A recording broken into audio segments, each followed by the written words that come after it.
Шартқа қарата бут кийимди чечпей эле окуй берсе болобу?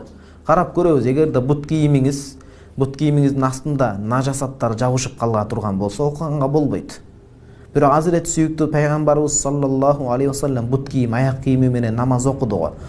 Анткени имам Кавсари, Мақалат ал-Имам ал-Кавсари деген китепте айтат, пайгамбарыбыз саллаллаху алейхи вассаламдын доорундагы бут кийимдер ичине нажасатты сиңдирип албаган катуу бут кийимдер болгон асты. Андай таза болсо, таза экендигине толук күмөнүңүз жетип, анык билсеңиз окуй бересиз. А бирок таза эмес, шек күмөн болуп атса окубаңыз. Анткени имам Кавсари айтат, рахимахулла, азыркы бут кийимдер нажасатты ичине сиңдирип алат дагы, сыртынан караганда тазадай көрүнө берет дейт. Эң жакшысы колдон келишинче бут кийимди чечип окуган жакшыраак. Көпчүлүк бут кийимдерге нажасат билинбей ичине сиңип кирип кетет. Эми шек күмөндөн алыс, анткени ибадат бөлүмүндө этиятчылык талап кылынат.